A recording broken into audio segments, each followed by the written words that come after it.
Hello, hello. I am recording my first episode in my new office. It's not completely set up yet. By the time you hear this, we will have been in the house for a few weeks, but it's the first episode I'm recording in the new office, so I wanted to mark the occasion. All right, I just had a coaching call with some clients, and I thought, you know what? This is something I need to talk with you about too. This time of year is chaos on steroids, right? Deadlines, family stuff, school events, whether you're a teacher or you have kids in school. There's the holiday planning. And somehow we are all just supposed to stay healthy and calm and happy and kind through all of it, right? And if you're anything like the women I work with, your peace is usually the first thing to go. But here's the thing, chaos doesn't create burnout. Chaos doesn't create burnout. Over functioning in chaos does. That's what creates the burnout. And so I want to talk to you about that today because protecting your peace is not about escaping the crazy like we probably think that it is. It's actually about anchoring yourself while you're inside the chaos or the crazy.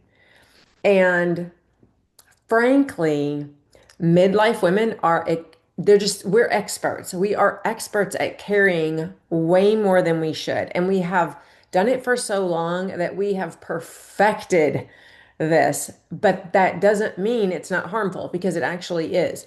We think we're helping. We think we're keeping things from falling apart for ourselves and everybody else, especially the everybody else part. But half the time, what we're really doing is just handing our peace away little by little in exchange for this like false sense of control.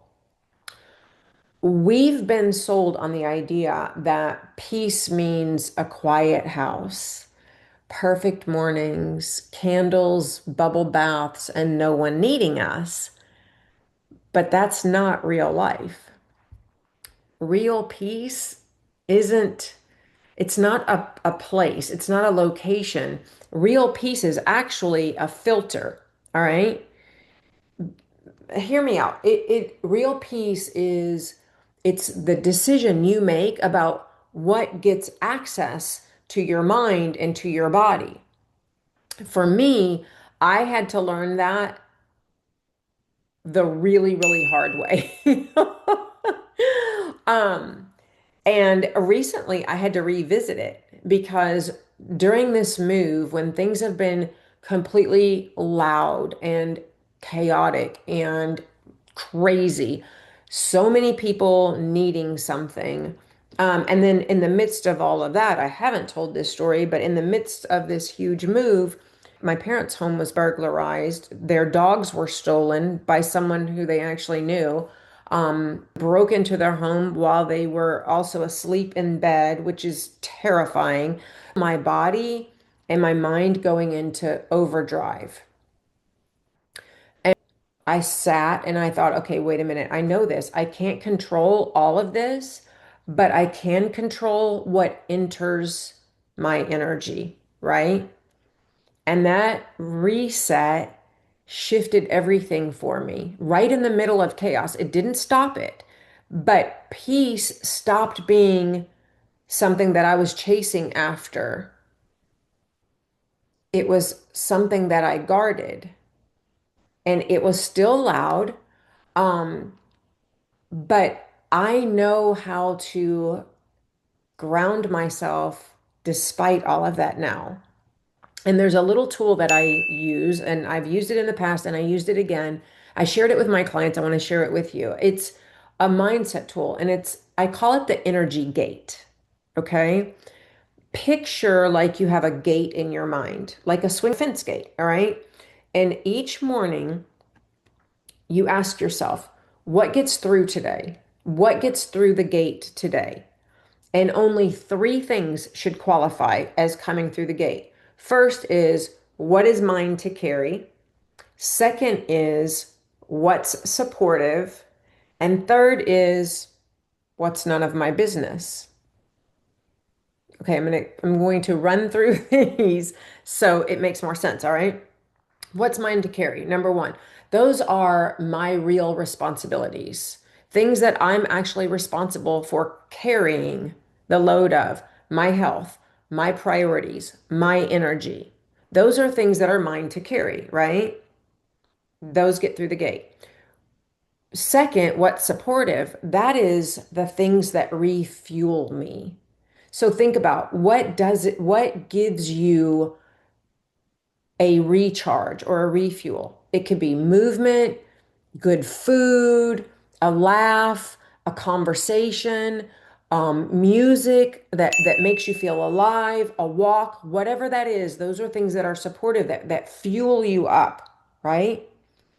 And then the third one, what's none of my business?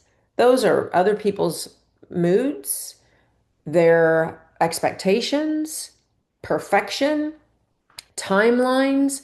If it doesn't belong to me, it does not belong in my energy. All right. Now, try that for a few days. Think about that gate and what gets through, and be discerning about what you allow through the gate in those three areas. And you will be shocked at how often you pick up on things and you pick up things, how often you pick up things that were never yours to carry to begin with. Because here's the truth, protecting your peace is not a passive thing, it's not a passive activity. It doesn't just happen. It is something that you have to be very discerning about and you have to be very active about. And in fact, I would argue that protecting your peace is a form of leadership. And in midlife, that leadership starts with energy clarity.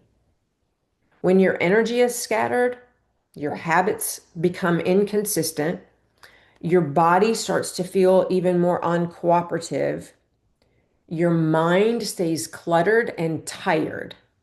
And that's why so many women feel like they're doing all the right things, but they still feel stuck and like they can't make progress because you cannot build health on top of chaotic energy, right?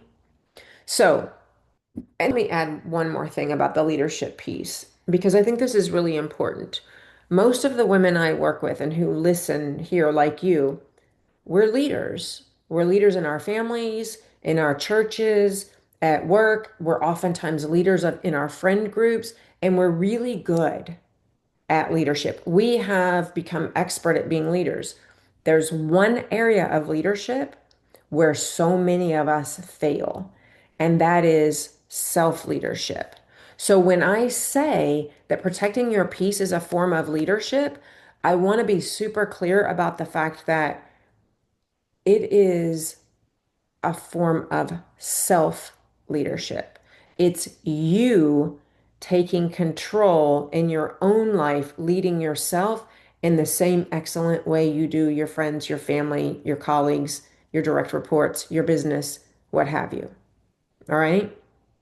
So here's a reflection piece for you for this week. What would it look like to protect your peace, even and most especially when life is really loud? Because peace isn't about you staying silent. Peace is about, again, that discernment. And when you start choosing what deserves access to your energy, your body, your metabolism, and your mind start to follow your lead, right? So if this message hits home for you, this is the kind of work that we do in my 12-week mentorship. It's not just about rewiring eating habits, but it's about releasing everything that's been draining your energy and your body and your brain. If that sounds like something that you need in on, you can check the link in the show notes or just connect with me on Instagram and in direct message or send me a Facebook message. Tell me you listened to this episode.